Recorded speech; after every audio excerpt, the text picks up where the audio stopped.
Good morning, ladies and gentlemen. We got him.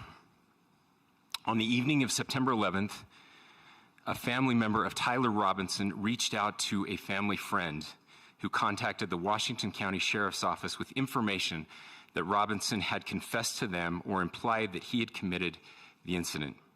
This information was relayed to the Utah County Sheriff's Office and scene investigators at Utah Valley University. This information was also conveyed to the FBI. Investigators reviewed additional video footage from UVU surveillance and identified Robinson arriving on UVU campus in a gray Dodge Challenger at approximately 8:29 a.m. on September 10th, in which he is observed on video in a plain maroon t-shirt, light-colored shorts, a black hat with a white logo, and light-colored shoes.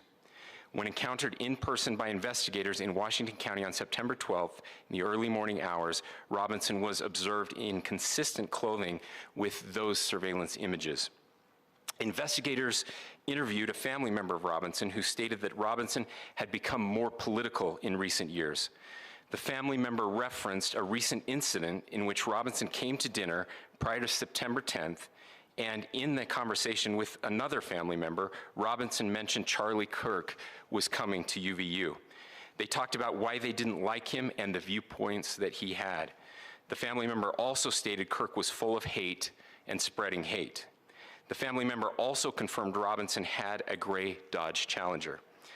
Investigators identified an individual as the roommate of Robinson. Investigators interviewed that roommate, who stated that his roommate, referring to Robinson, made a joke on Discord. Investigators asked if he would show them the messages on Discord. He opened it and showed several messages to investigators and allowed investigators to take photos of the screen as each message was shown by Robinson's roommate. These photos consisted of various messages, including content of messages between the phone contact named Tyler with an emoji icon and Robinson's roommate's device. The content of these messages included messages affiliated with the contact Tyler, stating a need to retrieve a rifle from a drop point, leaving the rifle in a bush, messages related to visually watching the area where a rifle was left, and a message referring to having left the rifle wrapped in a towel. The messages also refer to engraving bullets and a mention of a scope and the rifle being unique. Messages from the contact Tyler also mentioned that he had changed outfits. I know there has been speculation as well as to the writing on those casings, those bullet casings, and I believe we have that as well. And I will share that with you now. So the area north of Campus Drive Road where the suspect crossed over, you saw some of that in the video that we released last night, consists of a grassy area with trees on the edge of the UVU campus. Investigators discovered a bolt-action rifle wrapped in a dark-colored towel. The rifle was determined to be a Mauser Model 98 30-06 caliber bolt-action rifle. The rifle had a scope mounted on top of it. Investigators noted inscriptions that had been engraved on casings found with the rifle. Inscriptions on a fired casing read, "Notices, bulges, capital OWO, what's this, question mark." Inscriptions on the 3 unfired casings read, "Hey fascist, exclamation point, catch, exclamation point." Up arrow symbol, right arrow and symbol, and 3 down arrow symbols. A second unfired casing read, "Oh Bella Chow, Bella Chow, Bella Chow, Chow Chow." And a third unfired casing read, "If you read this, you are gay, LMAO."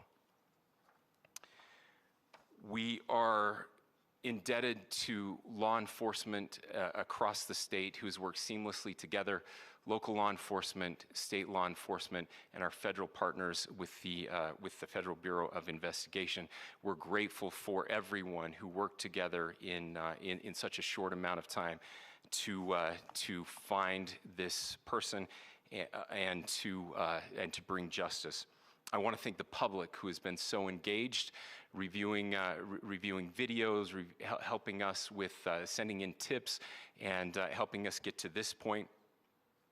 I want to thank the family members of Tyler Robinson who did the right thing in this case and were able to bring him into to law enforcement as well. I especially want to thank the family of Charlie Kirk, Erica, Charlie's parents, his children. I want us to be thinking of them as we bring justice in this case. They will be involved in that justice. We will be working very closely with them as we move through this process as well. This is a very sad day for our country, a terrible day for the state of Utah. But I'm grateful that at this moment we have an opportunity to bring closure to this very dark chapter in our nation's history. With that, I will now turn the microphone over to the Director of the FBI, Kash Patel. Thank you, Governor. This is what happens when you let good cops be cops.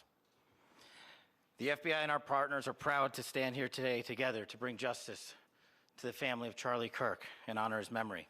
I want to express my deep gratitude to President Trump, the Vice President, and the entire White House who have been so incredibly supportive with both resources and just personally to the FBI as a team. They had our backs the entire way, and I just want to express my gratitude for giving us the resources we need to operate in this space to bring this sort of justice at this sort of speed. In 33 hours, we have made historic progress for Charlie. Governor Cox, our partnership has been absolutely incredible these last few days. Our partnership will endure. Your state and local partners, your sheriffs, your DPS community has been unbelievably impressive in the hardest of times. And a case like this cannot be solved, cannot be brought without partnering with your state and local authorities. The FBI has a certain role to play, and we will play that role, and we will lead out for the federal government. But Governor Cox, we are so grateful for your state partnership that led out on this investigation. A little bit of the timeline. Charlie was shot at 12:23 p.m. on Wednesday. The first FBI agents arrived on scene in 16 minutes with chiefs of police at 12:39 and secured the scene. The FBI immediately launched fixed-wing assets. We utilized these assets to transport personnel, specialty technicians, hostage rescue teams. We also utilize these assets to go back and forth from the East Coast and here in Utah to transport forensic evidence and other evidence that will be analyzed and is being analyzed at our FBI laboratories in Quantico and other laboratories, including the ATF. At my direction, the FBI released the first set of FBI photos of the suspect at 10 a.m. local time on 9/11. Then, shortly thereafter, the FBI reward of $100,000 was released at 10:45 a.m. local. Myself and Deputy Director Bongino arrived on the scene at approximately 5:30 p.m. on 9/11. The governor led a press conference last night at approximately 8 p.m., where at my direction, the FBI released a never-before-seen video of the suspect. We also released new images to the public of the suspect. And just last night, the suspect was taken into custody at 10 p.m. local time. In less than 36 hours, 33 to be precise, thanks to the full weight of the federal government and leading out with the partners here in the state of Utah and Governor Cox, the suspect was apprehended in a historic time period. And I want to highlight what Governor Cox said. This would not have been possible without you, the media, and you, the public. That's why we went so public, so fast, and we're so transparent, and we're committed to that transparency. The crime scene, just a little bit there. It is a large crime scene. State and local authorities, along with federal authorities, processed that crime scene quickly. And I even had the ability to walk through that crime scene and walk through the steps the suspect took to learn more about what was needed and what resources we needed to bear to create a full picture for the FBI and leadership back in Washington. Furthermore, thankfully to state and local partners, forensic evidence has been seized and continues to be garnered. Forensic evidence has already been evaluated at FBI laboratories in Quantico and state and local authorities here. We will continue to process evidence as we see it, as we collect it, and we will continue to deliver to Governor Cox and his team. Last night, we had a total of approximately 7,000 leads. As of this morning, thanks to your great work, we have over 11,000 leads that were called in to the FBI. And we are running out every single lead that we can. Every one of those leads will be run out. The arrest is a testament to the dedication of good law enforcement being great, and partnerships in law enforcement, which I've tried to highlight as my tenure as the director of the FBI. There is no better relationship for law enforcement than the FBI to partner with state and local authorities, and you've seen it here in these last few days. The FBI Salt Lake Field Office, along with our offices in LA, Phoenix, Denver, San Antonio, Las Vegas, Pittsburgh, Buffalo, our headquarters component in Quantico, all participate in the FBI. I want to express my deep gratitude to the employees of the FBI, the men and women, the evidence response team tacticians, the special operators, the agents, the support staff. You have done monumental work in historic time when the public, who had a right to demand such an expeditious solving of an investigation, the FBI answered that call diligently, critically important to our nation, and we delivered. And I'm proud to be their leader, and I'm proud to be the director of the FBI. This is very much an ongoing investigation, as the governor said, and we will continue to work with state and local authorities to develop the investigation, to provide them the evidence they need for their ongoing prosecutions, and we will be here to answer every call they absolutely have, as long as it takes, for as long as we need to find and apprehend whatever suspects were involved in this crime. Lastly, to my friend Charlie Kirk, rest now, brother. We have the watch, and I'll see you in Valhalla.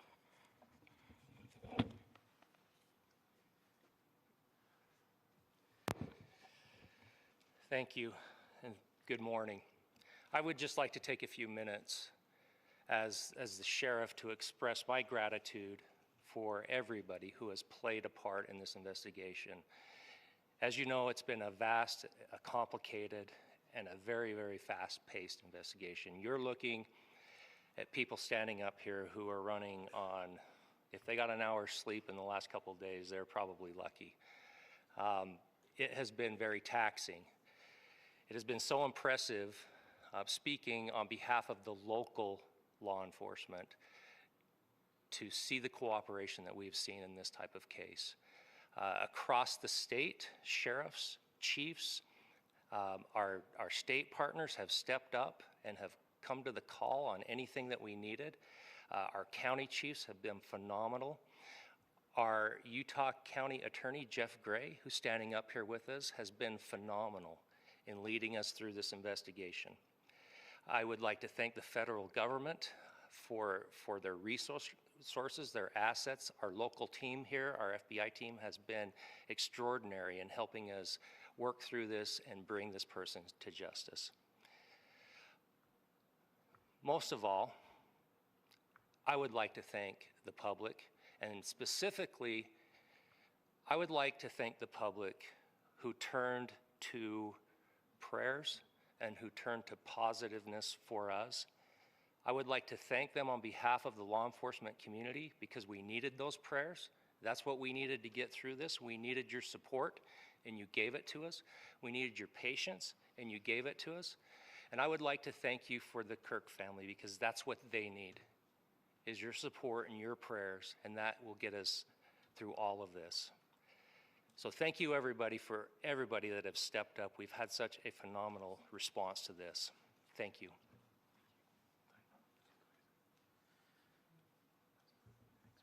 I also want to give a special thanks to the Attorney General and the Department of Justice. Their unwavering support and their commitment to justice is shown true here. And without AG Bondi and Deputy Attorney General Todd Blanche and the resources they brought to bear, we would not have been able to complete our mission. And I just want to say special thanks. It's an honor to be a part of the Department of Justice. Thank you. thank you again to our incredible law enforcement team who has worked so hard. Sheriff, I got a solid 90 minutes last night, so I'm probably the most well-rested person up here. Ladies and gentlemen, I get the microphone, so I hope you'll permit me a moment just to share a few more thoughts about where we are and how we got here, and maybe a little bit of where we go from here. I don't want to get too preachy, but I think it's important that we, with eyes wide open, understand what's happening in our country today. I've heard people say, well, why are we so invested in this? There's violence happening all across our country, and violence is tragic everywhere, and every life taken is a child of God who deserves our love and respect and dignity. This is certainly about the tragic death, political assassination of Charlie Kirk. But it is also much bigger than an attack on an individual. It is an attack on all of us. It is an attack on the American experiment. It is an attack on our ideals. This cuts to the very foundation of who we are, of who we have been, and who we could be in better times. Political violence is different than any other type of violence for lots of different reasons. One, because in the very act that Charlie championed of expression, that freedom of expression that is enshrined in our founding documents, in having his life taken in that very act, makes it more difficult for people to feel like they can share their ideas, that they can speak freely. We will never be able to solve all the other problems, including the violence problems that people are worried about, if we can't have a clash of ideas safely and securely. Even, especially those ideas with which you disagree. That's why this matters so much. Over the last 48 hours, I have been as angry as I have ever been, as sad as I have ever been. And it was, as anger pushed me to the brink, it was actually Charlie's words that pulled me back. I'd like to share some of those. And specifically right now, if I could, I need to talk to the young people in our state, in my state, and all across the country. As President Trump reminded me, he said, you know who really loved Charlie? The youths. And he's right. Young people loved Charlie, and young people hated Charlie. And Charlie went into those places anyway. And these are the words that have helped me. Charlie said, when people stop talking, that's when you get violence. He said, the weak can never forgive. Forgiveness is the attribute of the strong. The only way out of the labyrinth of suffering is to forgive. Welcome without judgment, love without condition, forgive without limit. He said, always forgive your enemies, noise so much. A few months ago, I referenced this last night, Charlie posted to social media, when things are moving very fast and people are losing their minds, it's important to stay grounded. Turn off your phone, read scripture, spend time with friends, and remember, internet fury is not real life. It's going to be okay. He again said, when you stop having a human connection with someone you disagree with, it becomes a lot easier to commit violence. He said, what we as a culture have to get back to is being able to have a reasonable agreement, where violence is not an option. Now, again, to my young friends out there, you are inheriting a country where politics feels like rage. It feels like rage is the only option. But through those words, we have a reminder that we can choose a different path. Your generation has an opportunity to build a culture that is very different than what we are suffering through right now. Not by pretending differences don't matter, but by embracing our differences and having those hard conversations. I think we need more moral clarity right now. I hear all the time that words are violence. Words are not violence. Violence is violence. And there is one person responsible for what happened here. And that person is now in custody and will be charged soon and will be held accountable. And yet, all of us have an opportunity right now to do something different. I want to thank my fellow Utahns. This bad stuff happens. For 33 hours, I was praying that if this had to happen here, that it wouldn't be one of us, that somebody drove from another state, somebody came from another country. Sadly, that prayer was not answered the way I had hoped for, just because I thought it would make it easier on us if we could just say, hey, we don't do that here. And indeed, Utah is a special place. We lead the nation in charitable giving. We lead the nation in service every year. But it did happen here. And it was one of us. But I want you to look at how Utahns reacted the last 2 nights. There was no rioting. There was no looting. There were no cars set on fire. There was no violence. There were vigils and prayers and people coming together to share the humanity. And that, ladies and gentlemen, I believe is the answer to this. We can return violence with violence. We can return hate with hate. And that's the problem with political violence, is it metastasizes. Because we can always point the finger at the other side. And at some point, we have to find an off-ramp, or it's going to get much, much worse. But see, these are choices that we can make. History will dictate if this is a turning point for our country. But every single one of us gets to choose right now if this is a turning point for us. We get to make decisions. We have our agency. And I desperately call on every American, Republican, Democrat, liberal, progressive, conservative, MAGA, all of us to please, please, please follow what Charlie taught me. I'll just conclude with words I share often from a friend and author, Yuval Levin, who was asked if he was optimistic about our country. And he said, I'm not optimistic. He said, I hate optimism. Like, that sounds bad. But he said, optimism is a vice. It's this idea that good things are just going to happen. And he said, in the history of the world, good things have never just happened. He says, I'm not optimistic, but I am hopeful.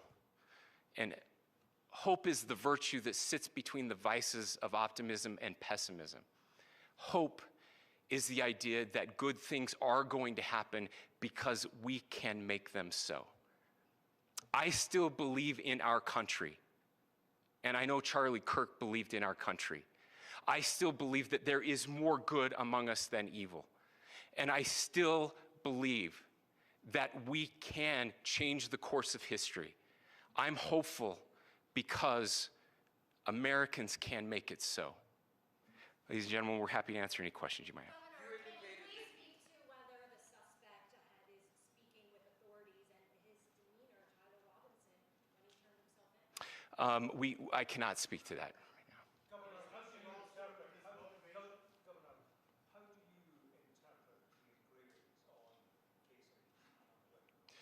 Well, I will leave that up to you to interpret what those engravings mean. I think the clearest one that says "catch fascist," there's not, and by the way, that's like catch like a ball, catch this. That's I think that speaks for itself. Governor, you indicated that he had been communicating. Please. Talked about this level of hatred that this person expressed to the leader. Beyond that, is there anything in your view that you discovered that may have radicalized or changed him to prompt him to commit such a horrific? There's nothing more that we can share at this time. Governor, you indicated that he had been communicating with a friend on Discord about the gun. Do you anticipate any more arrests? We do not at this time have any information that would lead to any additional arrests. Do you believe he acted alone? Yes, but the investigation is ongoing. How he came into custody of police and where he is right now? Yes, so right now, Mr. Robinson has been booked into the Utah County Jail. You heard the president this morning report that he was taken into custody, that his family and a friend helped to deliver him into custody of law enforcement in Washington County. For those of you that don't know where Washington County is, it is the southwesternmost part of the state of Utah. It's about a 3.5 to 4 hour drive from here, where we are right now, and that's where he lived and where they turned him in. Please, I'll go here.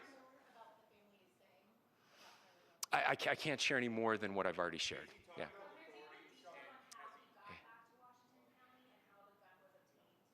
So how we obtained the gun was found here. So I don't have much more details on that. We do know that he drove. We had his car here on campus, and then we had his car going south back to the St. George.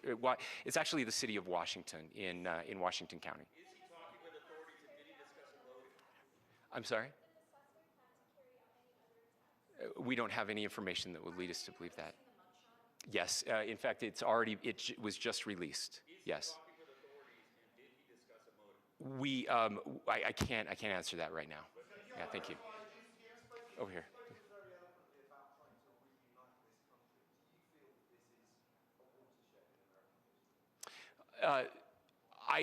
I absolutely believe that this is a watershed in American history, yes. The question is what kind of watershed? And that chapter remains to be written. Is this the end of a dark chapter in our history or the beginning of a darker chapter in our history? Look, I mean, if you look at true political assassinations in this country of someone of this stature, this feels a lot like the late 60s. And having one so gruesomely displayed on camera in all of our hands and in all of our pockets, we are not wired as human beings biologically, historically. We have not evolved in a way that we are capable of processing those types of violent imagery. And by the way, we've seen another one with a gruesome stabbing very recently that went viral. This is not good for us. It is not good to consume. Social media is a cancer on our society right now. And I would encourage people to log off, turn off, touch grass, hug a family member, go out and do good in your community. That is happening, and it's happening organically right now. I had a friend in a small city in Utah who said, we're getting together, the Republicans and Democrats in my little town are getting together to have a discussion last night, just to find a way to find their better angels. So yes, this could be, I mean, again, you have to go back to JFK to have seen a video live of something like this happening. I wasn't born until 1975, but I know that things were really dark in the late 60s. Sorry to some of you. I know some of you were there. This is our moment. Do we escalate or do we find an off-ramp? And again, it's a choice. It's a choice, and every one of us gets to make that choice. Two more questions right here.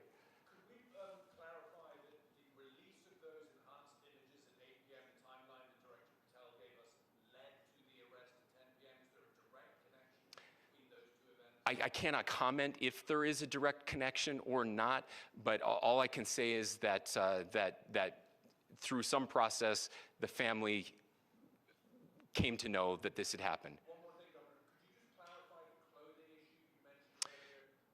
Was he changing outfits? Correct.